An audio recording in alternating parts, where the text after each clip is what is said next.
Alexandre Badolato, Diga. quando você era só o Xandinho, como te chamavam na sua família? Xandinho, eu nunca vi chamar. Nunca viu? Nem de Xandinho, nem de Xandão, hein? Nem de Alezinho? É, de Alezinho e tal. Pequenininho, desse tamanho. Quando você era apenas um garoto imberbe, antes de ser imberbe, uma criança, Aham. qual é a sua primeira lembrança sobre automóveis? Cara, eu não tenho uma primeira lembrança, mas eu tenho assim uma cornucópia de lembranças de automóvel na infância, né? Então eu sempre gostei muito de carro desde pequeno. E uma das primeiras coleções que eu tinha, porque eu achava o máximo quando meu pai ia trocar o óleo do carro, era de latas de óleo usada. Mas latas de óleo que eram de lata, né? Não eram de papelão e depois de plástico, né? Então eu tinha minhas latas de óleo, eu gostava de ir no posto de gasolina. Eu achava o máximo quando meu pai dava um dinheiro para pagar o posto de gasolina e o frentista tirava aquele monte de dinheiro assim para dar o troco, né? Era uma coisa, parecia o tio Patinhas. Frentista é rico. O frentista era o cara mais rico do mundo, na minha visão, né? E o posto de gasolina era um negócio legal, aquele cheiro de gasolina, gasolina azul e tal. Então eu tenho muitas lembranças. Quando eu era criança, o meu pai e minha mãe trabalhavam, né? E pulando uma casa da casa que a gente morava, tinha um vizinho nosso e depois a casa da minha avó. Então eu ficava muito na casa da minha avó, ia para a escola de manhã, passava tarde na casa da minha avó. E minha mãe tinha 3 irmãos mais novos que também gostavam muito de carro. Então se falava de carro o tempo todo, né? Desde moleque. O que pode parecer uma coisa peculiar hoje em dia era o normal, né? Na época, sei lá, 70% dos meninos, 80% dos meninos gostavam de carro. Hoje é o contrário, tem molecada que gosta de carro? Tem, mas é 20%, é 30%, a maioria não tá nem aí.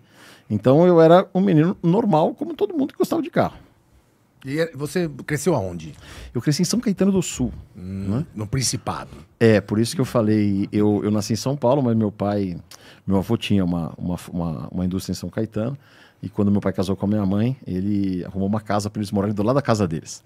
Então, eu morei até os 14 anos lá, bem perto da GM, numa paralelinha da Avenida Goiás. Então, o meu horário de ir tomar banho era o sino da GM.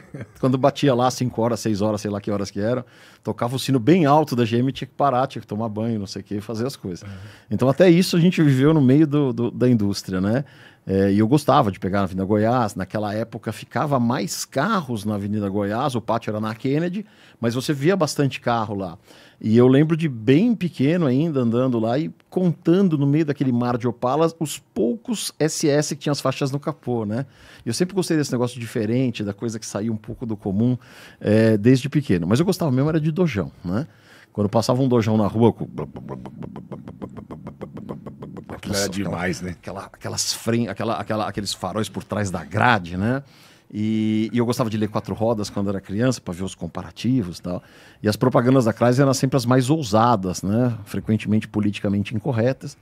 E depois, conversando com os veteranos da montadora, a gente descobriu que o Celso Lamas, que era o estilista, né? o designer, mas na época ele se chamava de estilista, estilista automotivo. Ele que fez todo esse sortimento de modelos em cima de um único carro, que era o Dodge Dart, que veio para cá. Ele namorava com uma moça que trabalhava na Denison, que era a agência que atendia a Chrysler. Então ele já bolava os anúncios, ele aprovava os anúncios, ele fazia... Então passavam coisas bem fortes, assim, né? Tipo, linha 1970, um Dodge Dart 70, no meio do mato, num lusco-fusco, com as luzes acesas, né? E a chamada era Lobo em Pele de Lobo, né? Se você gosta desses carrinhos, todos iguais, com as figuras, com as formas mansas, como de um cordeiro, né? O Dodge Dart tem uma reputação a zelar, a reputação de lobo, um animal carnívoro, predador, não sei o quê. Então a gente lia aqueles negócios e achava legal pra caramba, demais, né? E aí foi contaminando a nossa mente, aí até hoje eu tô nessa. E você vê, né? Não é só o carro, né? A propaganda também, a criatividade, né? Eu lembro quando voltou o Fusca, a Volkswagen fez um anúncio na 4 rodas que era assim, ó. Ué, a tendência não são linhas arredondadas? Tinha acabado de chegar tava para chegar o Corsa, enfim, todo aquele movimento. Eu falei, pô, os caras são... Aliás, hoje é difícil ver isso, né? A gente vê muita peça de Reels, de Instagram e tal, mas essa criatividade crua que impacta uma martelada, não tem mais, né? É que as audiências se pulverizaram demais, né? Antigamente o cara criava um baita negócio para sair na 4 rodas, saía na Veja, saía talvez na Manchete e tal, e era aquela bomba, né? Agora não, agora o cara tem que fazer um negócio segmentado aqui, outro ali, não sei o que, é muito efêmero, né? Então eu acho que as propagandas perderam muito aí em relação ao que era. A própria propaganda de televisão, nos anos 70, que é a que a gente gosta mais, tinha pouquíssima propaganda de televisão de automotiva, né? Mas depois nos anos 80, 90, tem boas coisas, tem coisas bem legais que marcaram muito. Mas hoje ninguém mais vê televisão, né? Então, também... E ninguém lê revista, né? Nem tem muita. Mas você é de 68? Sou de 70. Você é de 70. Então, assim, você é bem pequeno mesmo quando os Dodge apareceram. Sim. Você tem a primeira lembrança do seu primeiro contato com o Dodge, mas contato que eu digo assim, não de ver passar, de ter a oportunidade de entrar, de... O meu avô teve, meu pai nunca teve, mas o meu avô, que era pai da minha mãe, né? Ele teve um Dodge Dart Coupé 71, né?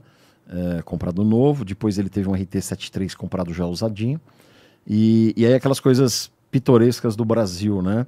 O meu avô tinha um sítio em Jaguariúna, e ele não conseguia, na época que os postos fechavam aos finais de semana, ele não conseguia ir com o Dojão de São Caetano até Jaguariúna, porque não tinha autonomia para ir e voltar. Então, em 78, o que ele comprou? Ele comprou um Corcel 2 só para viajar. Então, ele usava o Dojão na cidade e o Corcel 2 para ir para o sítio e voltar. Era o elétrico da época. Era o elétrico da época. Aí a Chrysler fez uma alteração só para o Brasil, né?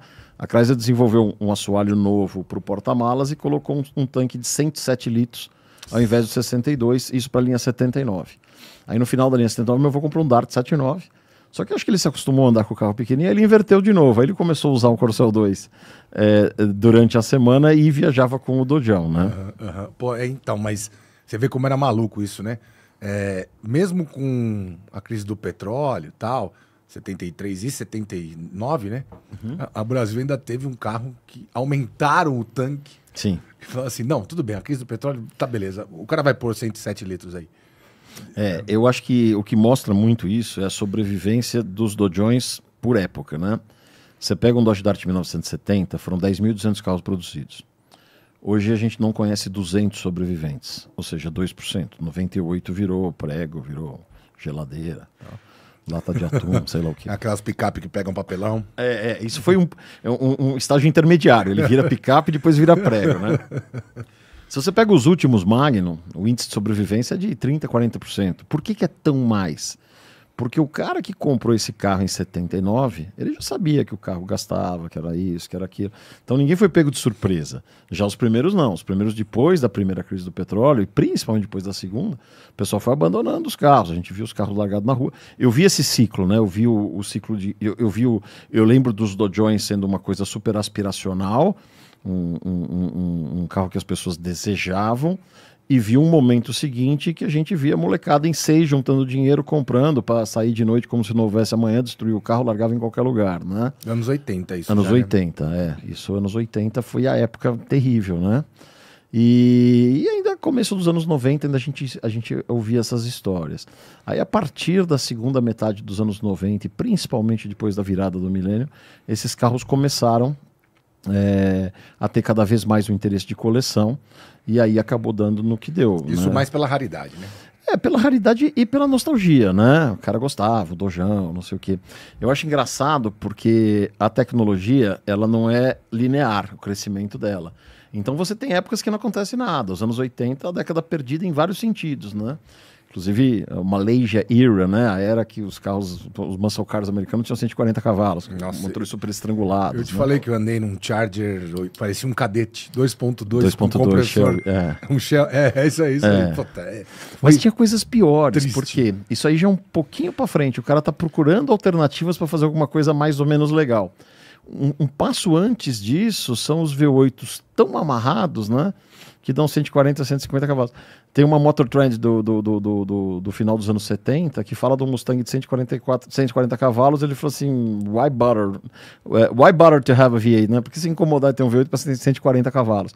Então foram épocas que as coisas não evoluíram muito. Aí eu tirei minha carta em 88, né? Final dos anos 80, começo dos anos 90, antes de popularizar. Porque uma coisa foi abrir as importações em 90. Outra coisa foi a popularização dos importados a partir do Plano Real, que a alíquota de importação caiu para 20%. Aí abriram-se as portas da esperança e veio tudo de tudo quanto é lugar ao mesmo tempo. Mas até aí era pouco, a quantidade de carros importados era muito pouco.